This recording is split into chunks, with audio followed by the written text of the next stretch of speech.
Alright guys, welcome back to another episode of our Blazer build. It's actually a 1973 Jimmy. And we have decided that instead of taking this thing to the blasters and having the frame powder coated, we're just going to take care of ourselves. We're going to sand it down and paint it just like you guys would do at home. So, hope you enjoy our hard work. Here's to YouTube.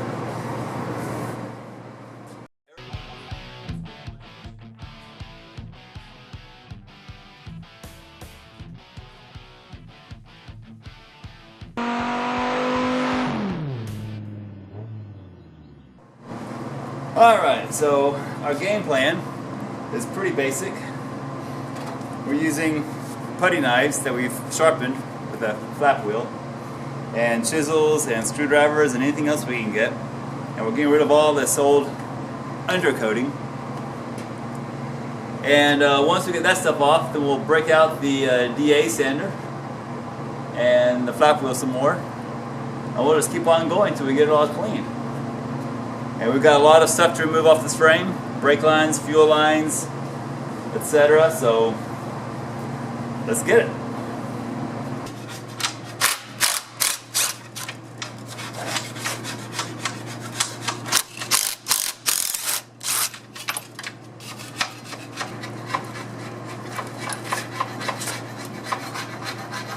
Welded in or what?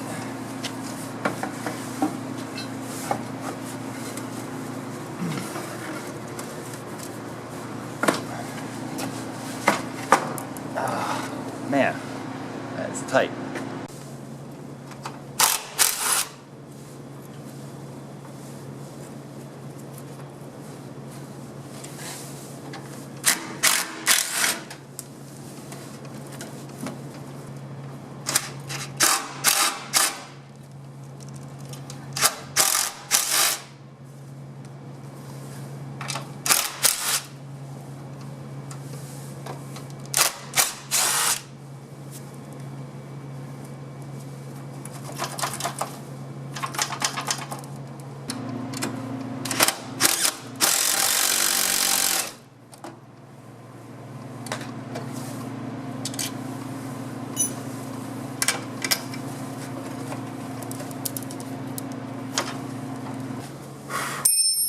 Got a bit of a cracked frame here, so I'm going to weld that up.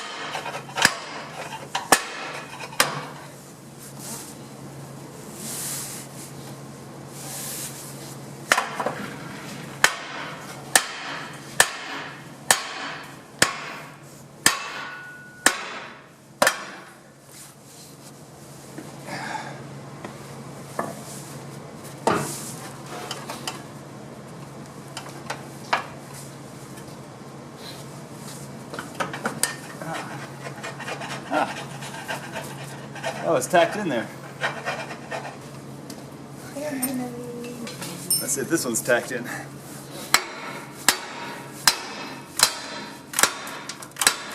Yep, I think so. Well, there are no more bolts in there. See something about 1, 2, 3, 4, 5 bolts. Got it. Yeah.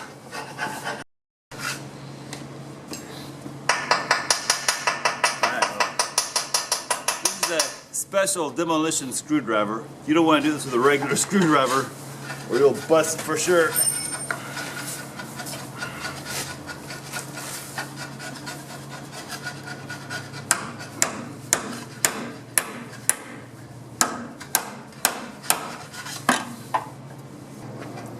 Alright, well this cross member here, although it has 4 bolts in there, is actually welded to the frame. So I don't need to get this out to get my brake lines out and replaced, or my fuel lines, so this is going to stay.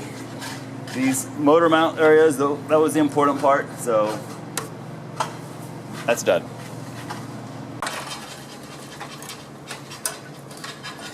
Brake lines and fuel lines. Oh, here's your chisel.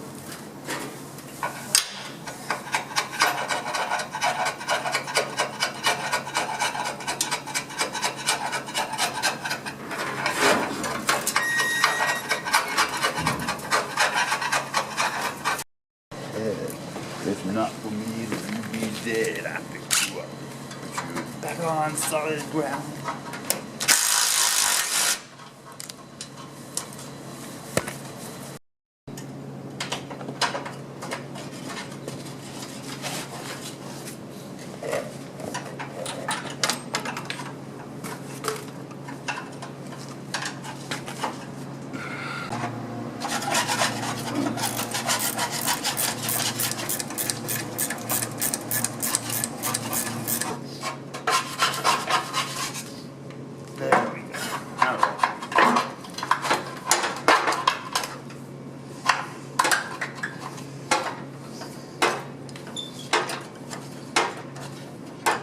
Scratches a little bit. All these scratches is because of the cutting knife, no big deal. Okay, we'll be sanding and primering, all that good stuff, so.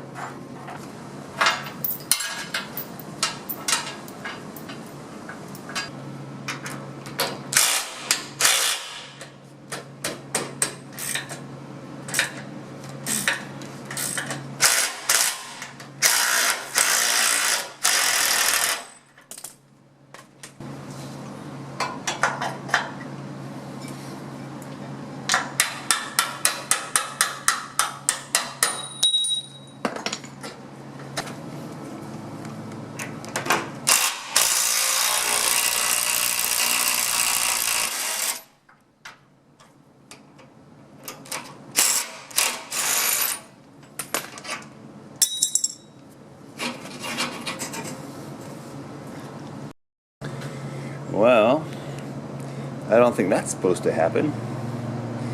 I wonder what brand name that is. Alright, back to old school.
This one's gonna be trashed.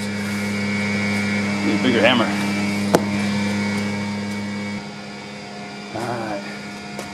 Dun-ta-da! Captain Hammer to the rescue.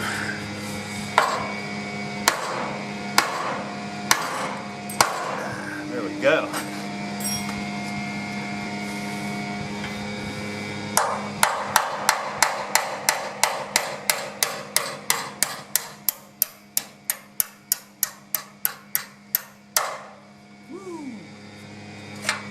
Yep, that's the problem right there. Has not been doing so well.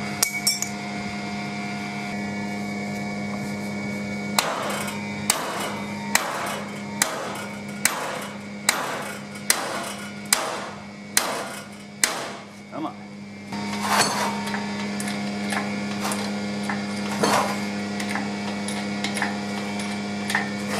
weight of the axle pull this thing out.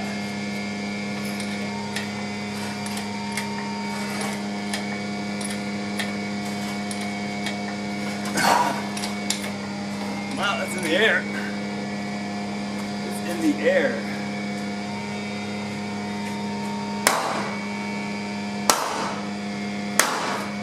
I think this one is moving.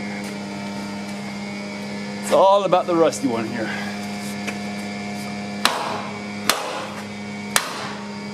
There we go. It's gonna roll. Woo!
Guys, well, we got this frame all stripped down.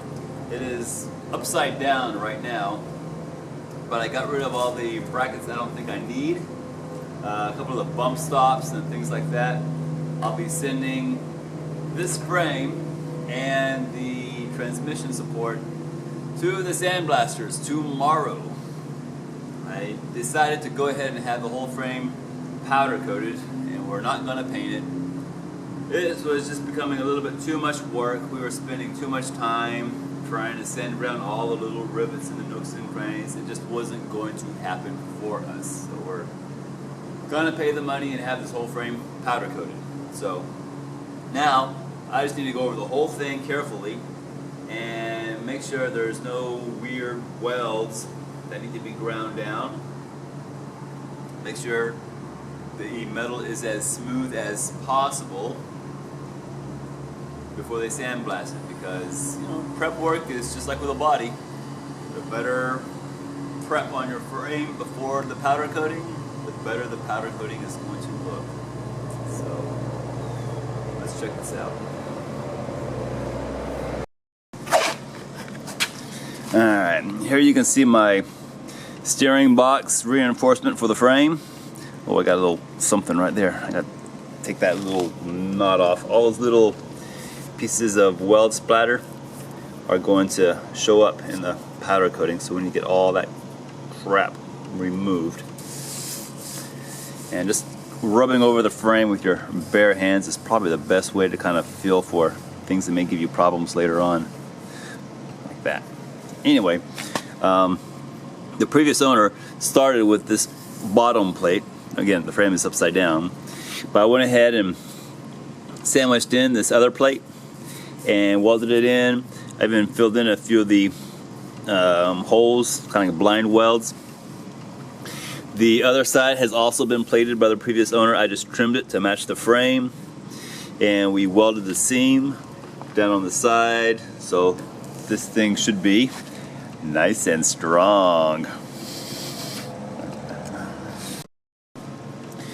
This is the left leaf spring hanger here, front left, and I had to weld up the hole and then re-drill it because it was so elongated from years of abuse.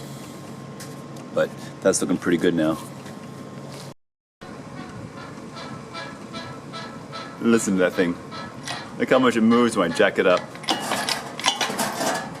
Look at that wobble. My Corvette frame has none of that flex. I don't know how this thing stays together on the truck, but it does.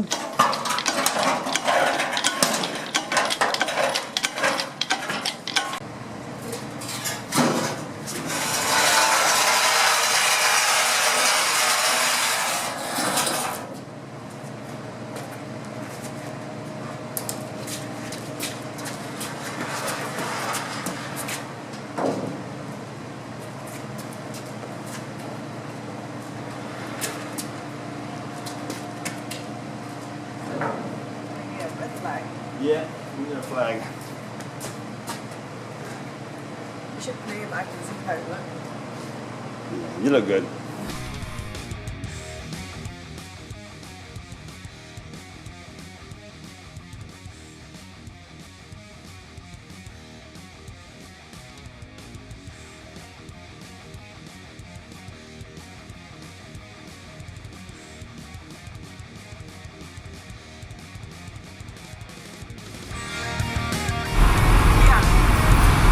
So we're in the Zombie Suburban, and we are finally going to go pick up the frame for the Blazer Jimmy.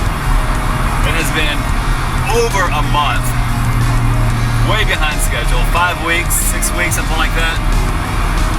And it's costing about 50% more than what he told me it would be over the phone. So I'm not real happy. I'm not gonna pay him cash. I'm gonna give him a credit card. And it better look nice. So, we'll be there soon.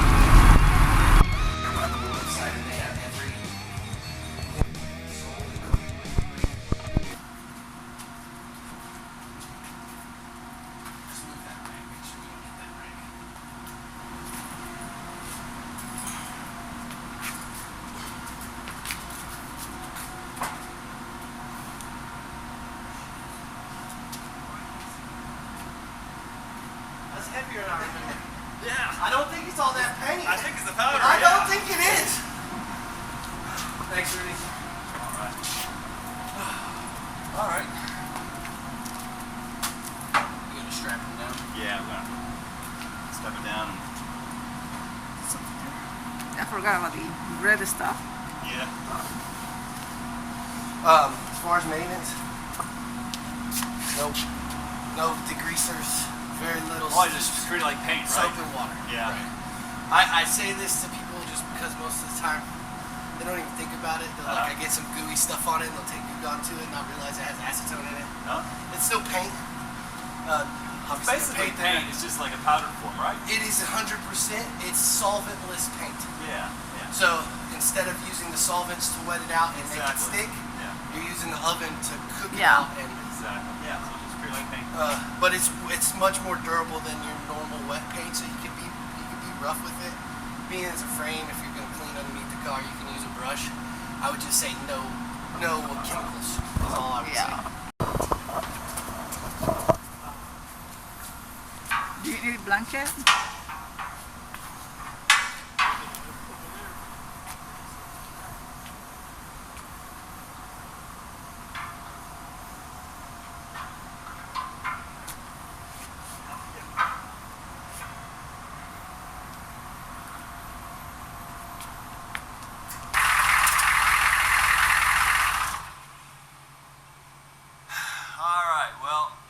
That was a waste of time. The powder coated over rust. They powder coated over undercoating. It was just not a good job. He was charging us 50% more than his original estimate, and it was quite disappointing. So we're giving him another week to correct the situation. So let's see what happens. If you haven't subscribed, hit that subscribe button. Feel free to comment in the comment section. I read everything, and we'll catch you in about another week. Thanks for watching.